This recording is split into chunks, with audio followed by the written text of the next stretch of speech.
Esse vídeo tem o propósito de estar comemorando os 72 anos da Escolinha de Arte do Brasil com muita alegria. Eu me sinto parte dessa história. Eu fiz o CIAI de 79 lá, e depois fui professora também na área de cultura, mas e que ali foi realmente um marco na minha história. Então, mas tem esses aspectos anteriores que também chamam a atenção. O meu avô, Roberto Rodrigues, era primo-irmão do tio Augusto, e também era desenhista, ilustrador e pintor. E ele foi colega de turma, meu avô, do Portinari, e abrigou o Portinari no estúdio que ele tinha, né? E ele morreu muito cedo, com 23 anos. E os três filhos, o meu pai, que era o mais velho, Sérgio, a Maria Tereza e a Verinha, tiveram a oportunidade de explorar tudo a respeito de artes, né? Então, eles fabricavam os próprios brinquedos. O jardim que eles tinham ali eram experimentos na base de entender sobre ciências, sobre o mundo, sobre a vida de uma forma geral. Então, assim, nunca precisaram de pincel ou de qualquer outra coisa, outro instrumento, porque qualquer coisa, qualquer pauzinho, qualquer papel ou panela era motivo de se transformar em arte. E eu acho que é essa um pouco da abordagem que o tio Augusto passou na Escolinha de Arte do Brasil.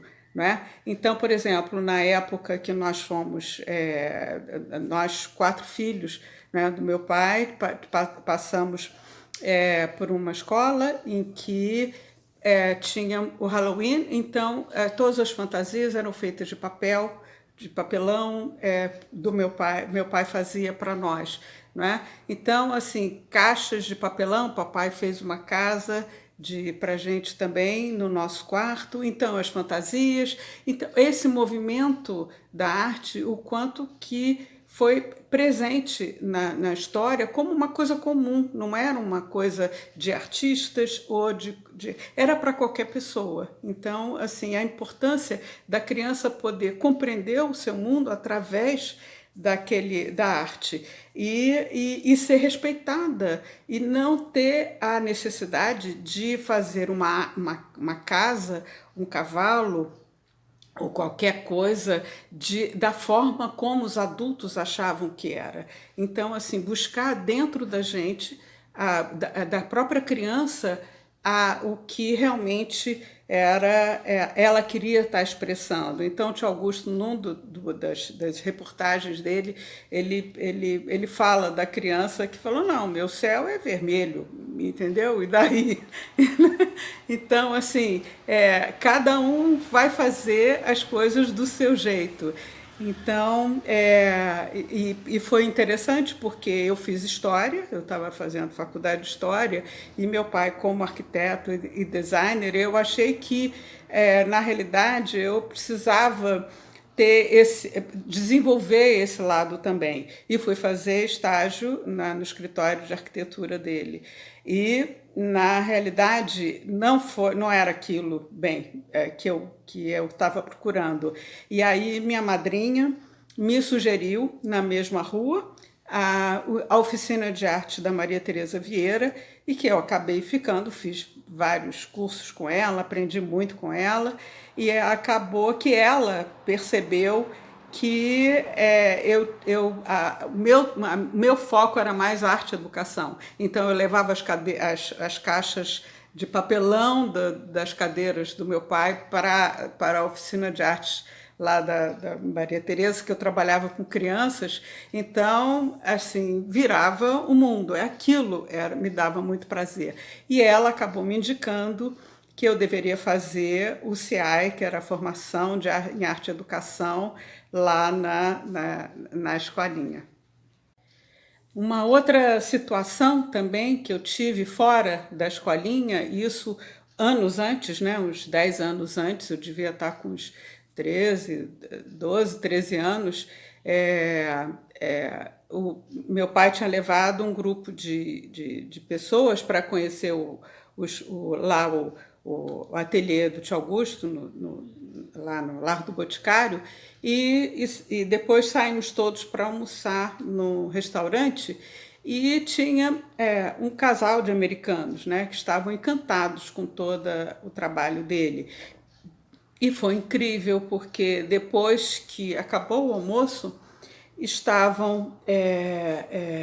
tinham restos de licor, de vinho, de cerveja, de café, de água, tudo ali espalhado, aquela mesa toda bagunçada já para pagar, e a gente estava praticamente embora, e os guardanapos eram de papel, de pano, não é? Então o tio Augusto pegou um guardanapo daqueles, né, branco, e ele começou a pegar tudo que tinha ali em cima da mesa, né, jogando o café e tal, o licor, e as cores. Eu, garota, eu fiquei completamente ali extasiada, como é que as cores começaram a se fundir e tal, e ele com uma canetinha ali só fazendo aquelas imagens que ele fazia, daquelas mulheres e tal, e a americana completamente ali, sem entender e encantada. Quer dizer, arte a gente expressa com o que tiver.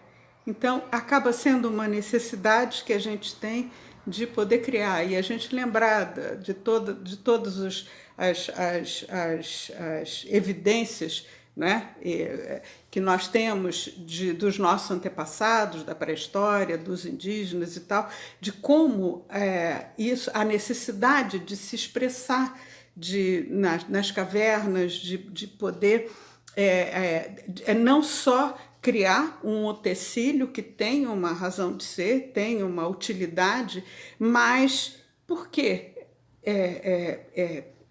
criar linhas ou desenhos, ou qual o sentido daquilo? Então, na realidade, o quanto que a gente consegue entender muito do que acontece conosco, não é?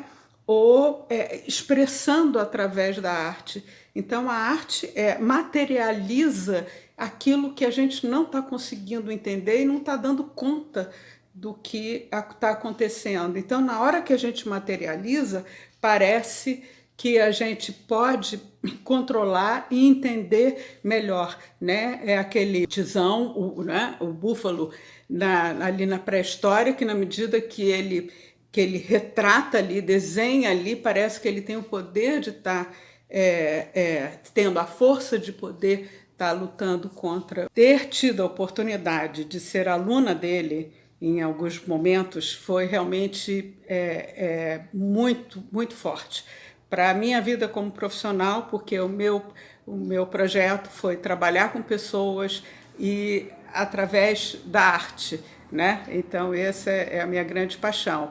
E ele contou uma história que para mim foi assim fundamental para minha percepção de como lidar com pessoas e crianças, né? Teve uma situação que ele disse que as professoras, a psicóloga da escolinha, estavam todas muito sem saber como lidar com uma determinada criança que dizia que fazia vários desenhos e o papel dela estava completamente em branco, e que eles estavam a ponto de chamar a família para poder estar conversando sobre isso. E o tio Augusto pediu que aguardasse um instante, que ele gostaria de conhecer essa criança. Então, na hora que estava acontecendo exatamente o que sempre acontecia com ela, ele desceu e foi lá para a sala principal. Era uma mesa muito grande, né, com todas as crianças ali, e ele foi circulando por todo o mundo, vendo os desenhos e tal, e na hora que ele chegou do lado dessa criança, ele se abaixou e ficou no mesmo nível do olhar da criança e perguntou: e aí, o que você desenhou? né? Quer dizer, ele não estava vendo nada, e desceu e perguntou o que você desenhou.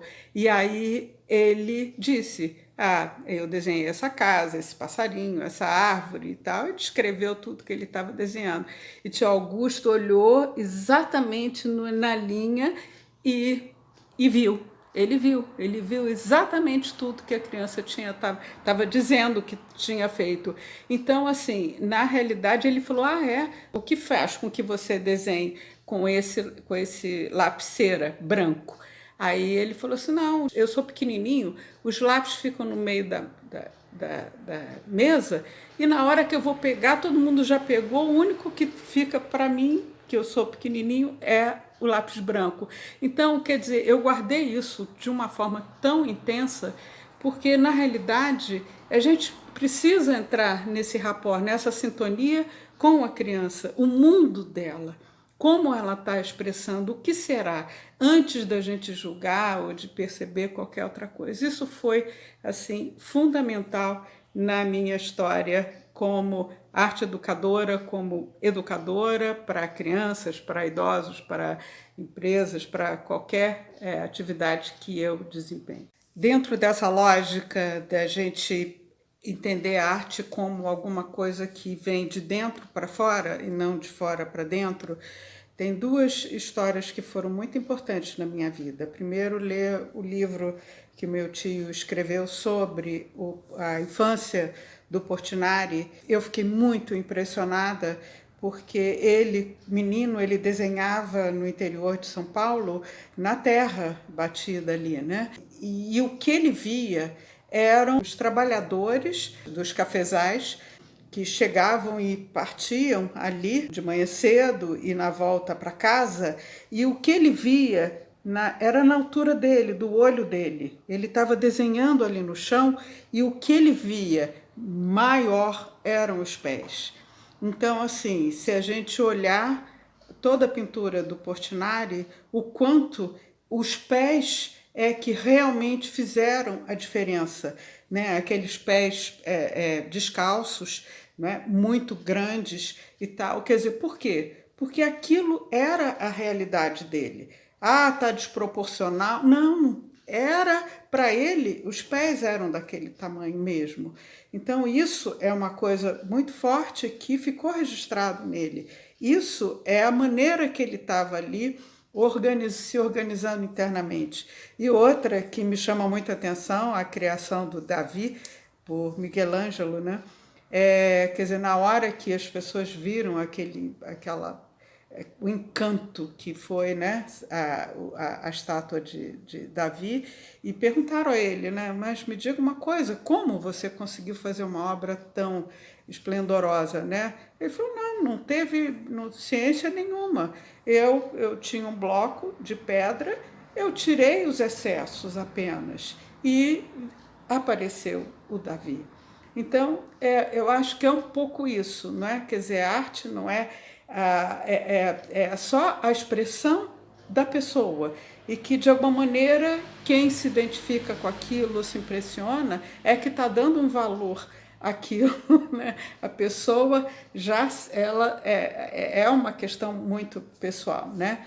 Então, voltando agora à questão do CIAI, o quanto foi importante para mim. Quer dizer, por quê? Porque foi um curso de arte e educação, uma formação sistêmica. Eram professores de várias áreas, né? Então, nós tínhamos expressão corporal, música, desenho, a teoria com a dona Noêmia, a parte de expressão criativa com a Vânia. Tivemos a Cecília Conde na parte de música, a parte de expressão corporal. Realmente foi assim um conjunto de a Angel Viana, né? Então, assim, foi um conjunto de profissionais do mais alto gabarito que puderam compartilhar conosco e nos provocar. Quer dizer, a ideia foi explorar ao máximo a gente, para que a gente tirasse de dentro da gente um pouco daquele ranço, né, do que é certinho, do que tem que ser, as proporções e tal. Quer dizer, a gente aprendeu como tinha que ser, mas para que depois a arte pudesse aflorar de uma forma natural em cada um de nós. Então, isso eu acho que foi o grande barato. Então, assim, e com um projeto final que foi assim para fechar. Então, o meu projeto final foi uma mistura, um mix ali, foi um trabalho em grupo. Então, que entrou teatro de sombra, mistura de bolinhas com slides, com não sei... Então foi assim, um kit, e eu estava grávida da minha primeira filha. Então, assim, poder viver a minha gravidez, que é alguma coisa que a gente não sabe o que está acontecendo lá dentro, mas, assim, todas as minhas expectativas, tudo o quanto eu representei e trabalhei e expressei toda as ansiedades, os desejos, as angústias, os medos ali durante aquele curso. Então foi assim realmente uma experiência impagável e que até hoje eu tenho a honra de dizer que eu participei desse processo. O outro, depois de alguns anos, eu acho que foi em 84, eu já estava já com duas filhas e fui chamada para atuar como professora na parte de cultura. Então, assim, como falar da cultura brasileira, entendeu? Só apresentando coisas? Não, assim, é importante que a parte de folclore, que tudo isso pudesse também não só vir de fora para dentro, mas que a gente pudesse estar tirando de dentro das pessoas. Então, como eu trabalhava também com o corpo e com música, a ideia foi poder estar fazendo com que as pessoas experimentassem aquilo. Então, Canção de Niná, a gente sentava no chão, naquela sala grande ali, todo mundo sentado no chão, e a gente uma ninava a outra. Então, com cantigas de ninar e tal, quer dizer, o quanto que a gente precisava estar resgatando as nossas memórias, cada uma na sua. Então, assim, resgatar essas infâncias, todas as festas, o que estava acontecendo dentro de cada um, e não aquele estereótipo todo, não é? Quer dizer, então, isso foi uma experiência muito legal. Quer dizer, poder estar apresentando a beleza que existe em cada lugar e cada expressão né? Principalmente no Brasil, a variedade de exemplos que a gente tem e de manifestações tão significativas. Isso ficou muito claro na proposta da escolinha.